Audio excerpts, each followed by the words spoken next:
Bonjour à tous, on se retrouve aujourd'hui pour une nouvelle vidéo qui concerne l'Assemblée nationale. Les élections législatives arrivent à grands pas et il est intéressant de se pencher sur le rôle de cette chambre. Alors qu'est-ce que c'est l'Assemblée nationale? L'Assemblée nationale, c'est la chambre basse du Parlement. Elle est composée de 577 députés qui sont élus au suffrage universel direct lors d'élections législatives. Ils sont élus pour une durée de 5 ans. L'Assemblée nationale siège au Palais Bourbon. Elle se réunit plusieurs fois par semaine en fonction des discussions et des lois à adopter. Le rôle principal de l'Assemblée nationale, c'est de contrôler le pouvoir exécutif, donc de contrôler le Premier ministre et son gouvernement. Pour ce faire, l'Assemblée nationale dispose de plusieurs armes pouvant remettre en cause la responsabilité de ce gouvernement. La première arme, c'est la question de confiance. C'est l'article 49.1. L'Assemblée peut refuser la confiance au gouvernement qui est nouvellement nommé et ce qui entraîne immédiatement sa démission.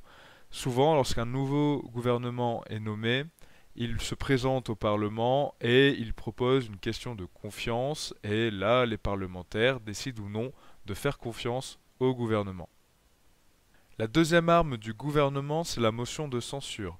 Cette motion de censure permet de remettre en cause la responsabilité du gouvernement. Elle doit être impulsée par 58 députés minimum et elle est discutée pendant 48 heures. Pour que la motion de censure entre en vigueur, il faut une majorité absolue, donc 289 députés qui votent pour, et cela entraîne la démission du gouvernement. Enfin, la responsabilité du gouvernement peut être mise en jeu directement par le Premier ministre, c'est l'article 49.3.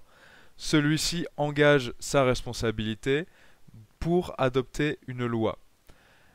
L'Assemblée nationale a donc la possibilité de déposer une motion de censure. Donc là, c'est le même processus que l'article 49.2. Si aucune motion de censure n'est déposée ou si aucune motion de censure n'aboutit, le projet de loi est adopté. Le deuxième rôle important de l'Assemblée nationale, c'est de voter la loi. La loi peut être proposée soit par le gouvernement, soit par les députés. Le gouvernement peut alors déposer un projet de loi. C'est le cas lorsque Olivier Véran a déposé un projet concernant le budget de la sécurité sociale en 2020. Lorsque les députés veulent déposer une loi, ils déposent une proposition de loi. C'est le cas notamment lorsqu'un député a voulu mettre en place une journée de lutte contre le harcèlement à l'école. Ensuite, le texte arrive à l'Assemblée nationale. Alors avant d'être soumis au vote, le texte va partir en commission. La commission va préparer le débat législatif.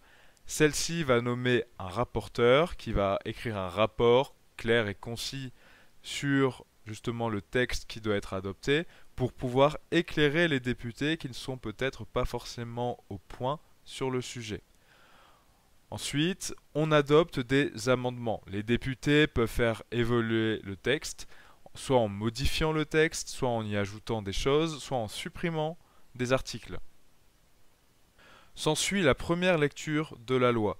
Pour adopter une loi, il faut en moyenne 25 heures lorsqu'il s'agit d'un projet de loi, donc une loi qui est proposée par le gouvernement. En revanche, il faut 4 heures en moyenne lorsque c'est une loi qui provient d'un député. On peut noter le record jamais atteint, celui de la réforme des retraites qui a atteint 156 heures en première lecture. Alors comment se passe cette première lecture?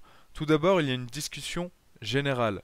Le ministre ainsi que le rapporteur vont présenter le texte. Chaque groupe à l'Assemblée a la possibilité de faire venir un député qui va s'exprimer sur le texte. Il peut poser des questions au gouvernement, le gouvernement peut alors lui répondre. Ensuite, on examine les articles et les amendements qui sont proposés. C'est le moment pour les députés de défendre leurs amendements, le gouvernement donne son avis, puis on soumet l'amendement au vote. Enfin, le texte est transmis au Sénat et c'est le Sénat qui va adopter définitivement le texte. Que se passe-t-il si le Sénat n'adopte pas le texte?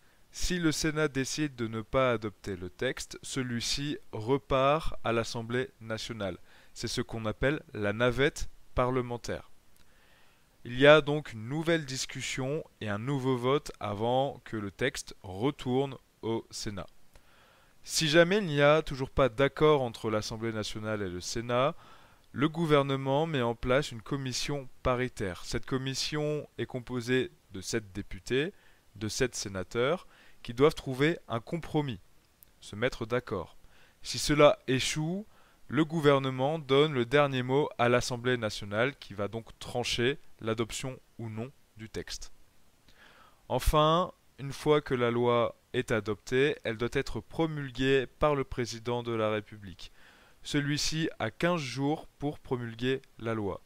Durant ces 15 jours, il est possible de saisir le Conseil constitutionnel qui va trancher et dire si la loi est conforme avec la Constitution. Dès lors qu'elle est conforme, elle est publiée au journal officiel de l'Assemblée nationale. C'est tout pour aujourd'hui, je vous dis à la prochaine pour une nouvelle vidéo. En attendant, passez une bonne journée.